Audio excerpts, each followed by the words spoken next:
أعوذ بالله من الشيطان الرجيم بسم الله الرحمن الرحيم. حال ہے تقدیر لکھ دی گئی ہے اور وہی ہوتا ہے جو تقدیر میں لکھا ہوا ہے. تو انسان کا کیا قصور ہے؟ یہ سوال ہے. سوال سمجھے میرے بھائیو؟ سوال سمجھے؟ ویسے تو کل بھی میں نے اشارہ کیا تھا اس طرف کہ تقدیر لکھ دی گئی ہے. جو کچھ دنیا میں ہم نے کرنا ہے اللہ نے یہ مخلوق کی پیدائش سے 50,000 سال پہلے لکھ دیا ہے. کتنے سال پہلے؟ ہماری پیدائش سے نہیں، ساری مخلوقات کی تخلیق سے 50,000 سال پہلے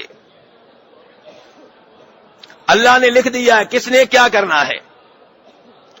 تو بھائی کہتے ہیں اللہ نے اگر لکھ دیا ہے تو پھر اگر ہم گناہ کرتے ہیں تو اس میں ہمارا کیا قصور ہے؟ کیوں جی؟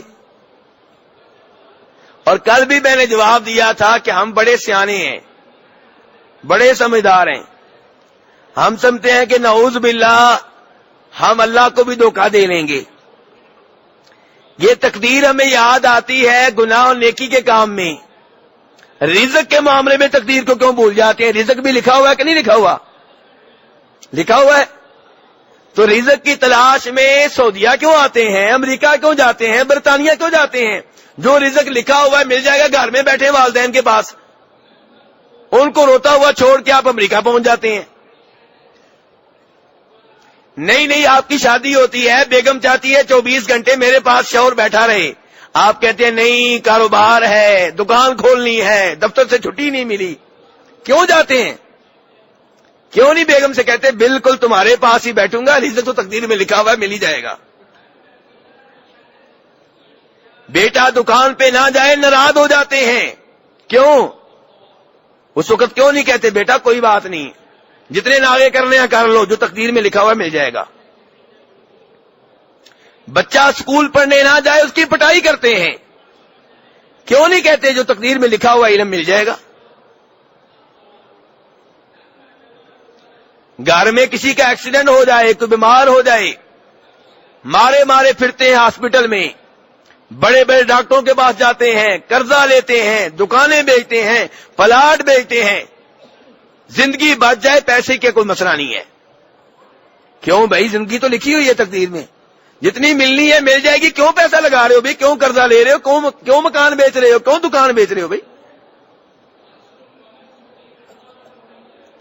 تو یہ تقدیر کا بہانہ کر کے انسان اپنے آپ کو دھوکہ دے رہا ہے، کسی اور کو نہیں.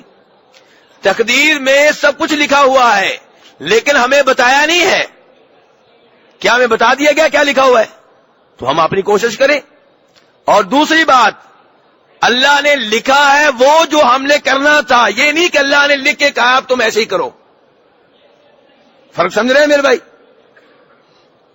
اللہ کا علم جو ہے ہر قسم کے عیب سے، نقص سے پاک ہے. تو اللہ کو اپنے کامل علم کی وجہ سے پہلے سے معلوم تھا کہ ہم نے کیا کرنا ہے. اللہ نے وہ لکھ دیا. اللہ نے یہ نہیں کیا کہ میں لکھ رہا ہوں تم نے ایسے ہی کرنا. اب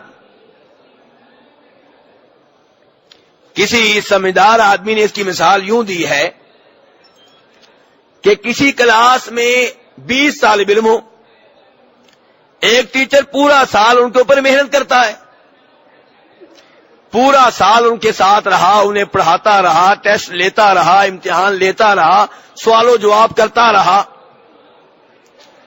اب اس کا تجربہ یہ کہتا ہے کہ یہ لڑکا اول آئے گا، یہ دوسری پوزیشن لے گا، یہ تیسری لے گا، اور یہ فیل ہو جائیں گے، یہ 3-4 ادھر بیٹھے ہوئے فیل ہو جائیں گے. ٹیچر نے یہ رپورٹ خفیہ طور پہ لکھی اور اسکول کے پرنسپل کے حوالے کر دی. رپورٹ خفیہ ہے. امتحان ہوئے، آخری رزلٹ آیا تو بالکل ویسے آیا جیسے ٹیچر نے لکھا تھا. فیل ہونے والے لڑکوں کو معلوم ہوا کہ رپورٹ تو پہلے ہی تیار ہو چکی تھی. انہوں نے جناب مظاہرے شروع کر دیے، احتجاج شروع کر دیا، ہمارے ساتھ زیادتی ہوئی ہے جی۔ کیسے جی؟ جی رپورٹ پہلے ہی تیار ہو گئی تھی، پرنسپل نے بلا کر کہا رپورٹ تمہیں بتائی گئی تھی؟ نہیں جی۔ تو پھر؟ نہیں جی، آخر تیار تو پہلے ہو گئی تھی نا۔ کیا تیار پہلے ہو گئی تھی اس لیے کہ ٹیچر کو معلوم تھا کلاس میں تم کیا کرتے رہے ہو، ٹیسٹوں میں، مختلف امتحانوں میں تمہاری کارکردگی کیا تھی، تم کتنی محنت کرتے تھے۔ اس نے اپنے علم کی بنیاد پہ لکھا اور رپورٹ کو خفیہ رکھا۔ محنت کلاس میں برابر کرائی گئی، پڑھایا سب کو برابر گیا، اور سوال سب کو ایک جیسے دیے گئے۔ تو کیا اب اس احتجاج کا حق پہنچتا ہے میرے بھائیوں؟ جی نہیں پہنچتا۔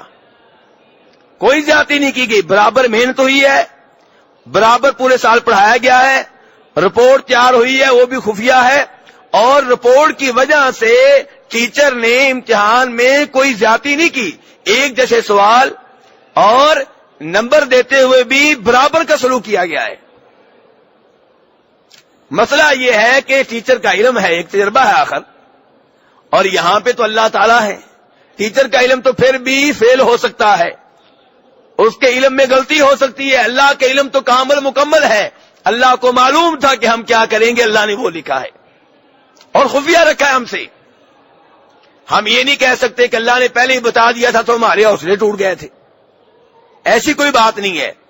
اسی لیے صحابہ کرام نے جب نبی علیہ الصلوۃ والسلام سے ایسے سوال کیے تو آپ نے کہا اے عملو، تم اپنے عمل کرو، کوشش کرو، نمازیں پڑھو، روزے رکھو، زکوٰۃ دو، حج کرو، سچ بولو، تلاوت کرو، تمہارا کام ہے کوشش کرنا۔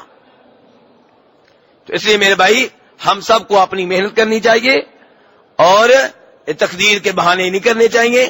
ویسے تقدیر کے اوپر مکمل ایمان ہونا چاہیے کہ ہر چیز لکھی ہوئی ہے اور اس میں کمی بیشی نہیں ہو سکتی۔